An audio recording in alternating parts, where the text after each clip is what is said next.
اب سمجھ لیجئے کہ یہ جو حوا کی بیٹی بنیادی طور پر سوری ٹو سے مجھے لگتا ہے کہ یہ ایک ٹیگ لائن بن گئی ہے جسے سیل کیا جاتا ہے باقاعدہ. دین اسلام سے پہلے کیا حالت تھی عرب کے معاشرے میں، دیگر مذاہب کے اندر عورتوں کا کیا مقام تھا؟ ذرا بتائیے تو صحیح تاکہ آنکھیں تو کھلیں لوگوں کی.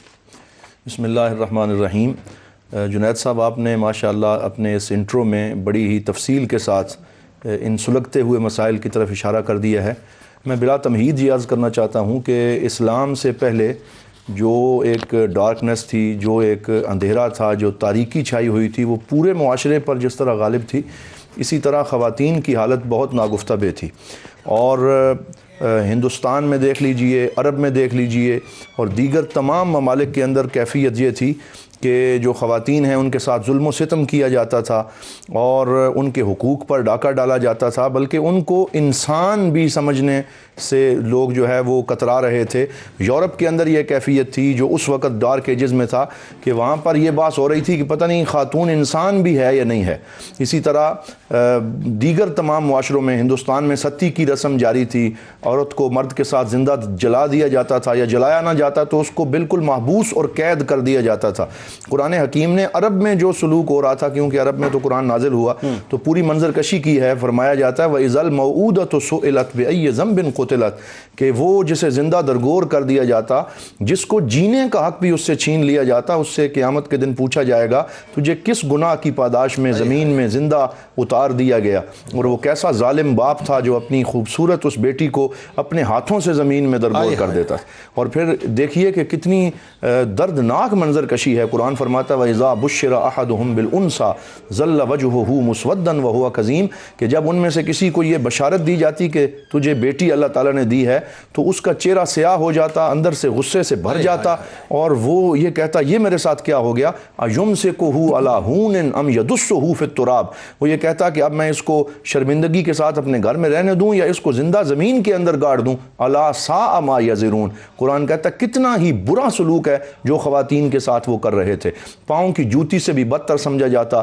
50 سے زیادہ شادیوں کا رواج تھا، اور پھر طلاق 300 تک طلاقیں دے دی جاتی، اور پھر طلاق کے بعد بھی عورت کو جو ہے وہ اجازت نہ دی جاتی گھر سے جانے کی. اور معاشرے نے ہر طرف سے عورت کو گھیرا ہوا تھا، اس کے ساتھ برا سلوک کیا جاتا تھا. بلکہ عکاظ کے میلے کے اندر تو باقاعدہ منڈیاں لگتی تھیں جن کے اندر خواتین کو حتیٰ کہ ماں باپ کی بولی لگ جاتی، یعنی بیٹا آ کر ماں کو فروخت کرتا تھا. اور اس کے ساتھ ساتھ پھر آپ معاشرتی سطح پہ دیکھ لیجئے، اقتصادی سطح پہ دیکھ لیجئے، ہر سطح پہ عورت کا استحصال کیا جا رہا تھا.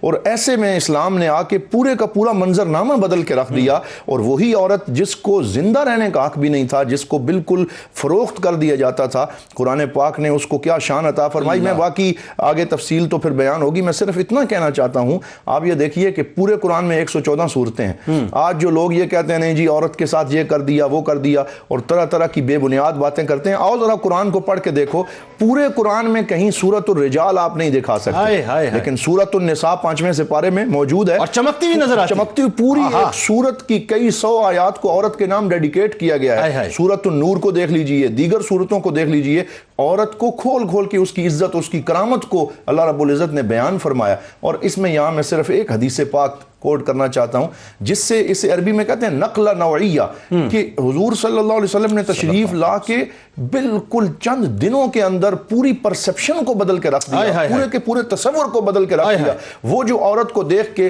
وہ غصے سے بھر جاتے تھے اور اس کو زندہ درگور کرنے کی بات کرتے، انہی لوگوں کے اندر آ کے سرکار دو عالم صلی اللہ علیہ وسلم نے ارشاد فرمایا کہ یہ عورت ماں کی شکل میں اور بیٹی کی شکل میں تمہارے لیے کہیں رحمت ہے کہیں جنت ہے. اور پھر سرکار نے فرمایا من ذهب الى السوق، تم میں سے جو بندہ بازار جائے اور وہ شاپنگ کرنے کے لیے جائے، اپنے لیے مختلف چیزیں خریدے، وَاشْتَرَىٰ شَيْئًا وَخَصَّ بِهَا الْبَنَاتِ، کوئی ایسی چیز خریدے جو کہے میں جسٹ اپنی بیٹی کے لیے اور اپنی ماں کے لیے اور اپنی بیٹی کے لیے لے کے جا رہا ہوں، بیوی کے لیے لے کے جا رہا ہوں، اور اپنے گھر میں جا کے اپنی بیٹی سے کہے بیٹی میں صرف یہ تیرے لیے لے کے آیا ہوں، تو حضور صلی اللہ علیہ وسلم نے ارشاد فرمایا اللہ تعالیٰ اسے رحمت کی نظر سے دیکھتا ہے. اور اس کے ساتھ ساتھ فرمایا وہ قیامت کے اندر، قیامت کے دن میرے ساتھ یوں ہوگا جیسے یہ دو انگلیاں ایک دوسرے کے ساتھ.